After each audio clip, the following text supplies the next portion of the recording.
Beloved bird, my fellow pilgrim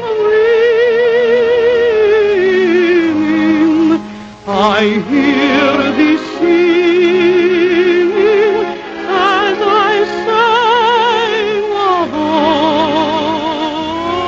above. Over 400 years ago, the adventurous Portuguese explorers who discovered and claimed Brazil for the crown of Portugal sailed into this picturesque harbor and called it Rio de Janeiro, or River of January, because they discovered it in the month of January, and they believed the beautiful inlet into which we now sail was the mouth of a river. As we pass within the shadow of this gigantic promontory, known as Sugarloaf, we wonder if the white men who first saw it could have dreamed that it was destined to become the mighty sentinel of an enchanted metropolis, with a population of over 1 million inhabitants and a reputation of being the most magnificent city in the world.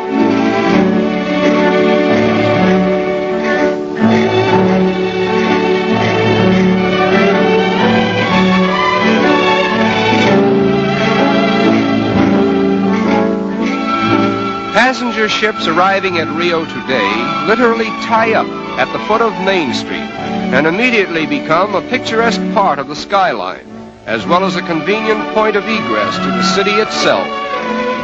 Rio de Janeiro is not a manufacturing city. Therefore, there is a preponderance of foreign goods on sale in all the smart shops. Nevertheless, foreign influence has not changed the strong allegiance which the Brazilians have for their native continent. They proudly proclaim themselves South Americans, and they very much resent the North Americans' alleged monopoly of the word American.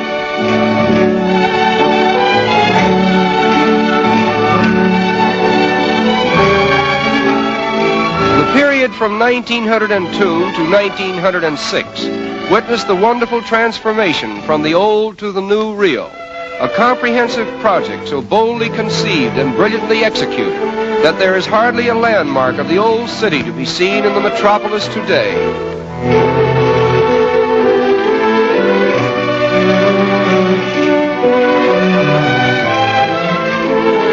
The most unique feature of the clean and spacious streets is the decorative mosaic work that adorns the sidewalks.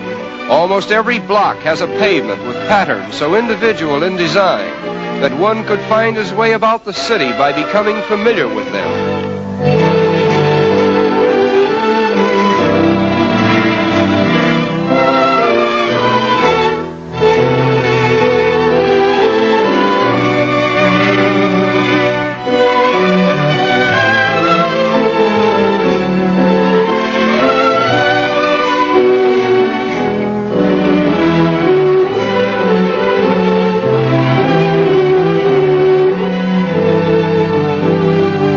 Rio is particularly noted for its numerous and colorful parks, which are scattered in picturesque profusion throughout the city.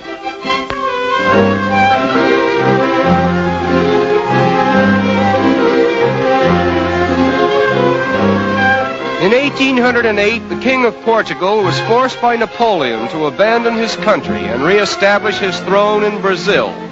When he arrived in Rio, he brought with him, among other things, the first tiny sprouts of the famous royal palms, which he planted here.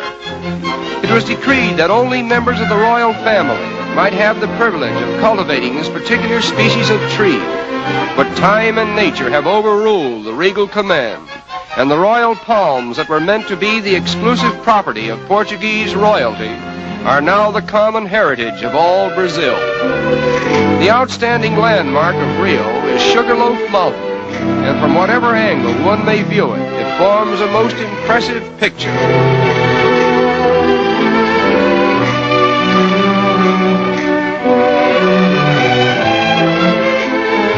Swimming is one of the most popular sports in this pleasure-loving city. Consequently, many attractive swimming clubs have been erected along the picturesque shoreline.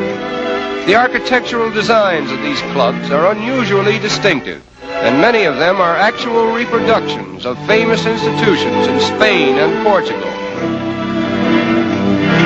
Among the many fine boulevards in this city of splendor, the most beautiful is the Avenida Beira Mar, with its marble promenade encircling the waterfront for a distance of 5 miles.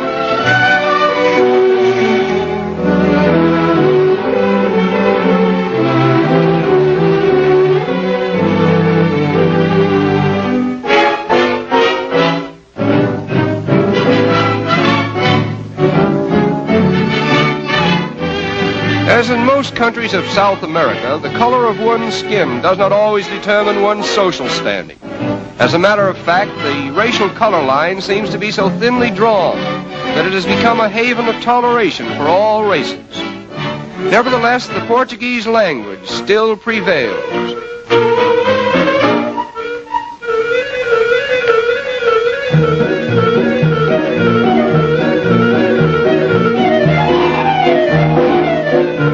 In the business districts of the city, there are a number of tiny shops where the more industrious young ladies of Rio earn their livelihood.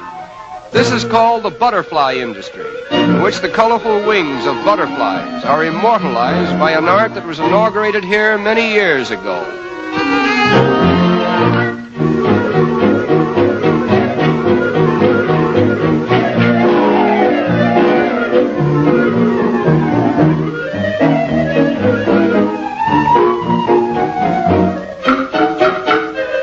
A design is first painted on glass, and the delicate butterfly wings, which have been carefully assorted for their best colors, are cleverly worked into the design and held in place by adhesive tape. Another layer of glass is finally placed over the tape, and the wings, thus preserved, will hold their lifelike colors indefinitely. There are over 700 different species of butterflies in Brazil, and they are much larger and more colorful than those of North America and Europe.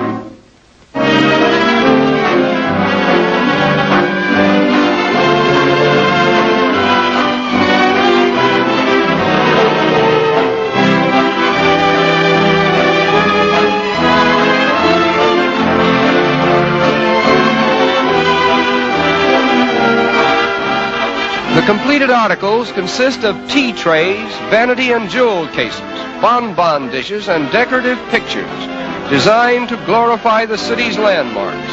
And needless to say, the predominating design is Sugarloaf, the center of attraction for all eyes that glory in the magnificence of Rio de Janeiro, the city of splendor.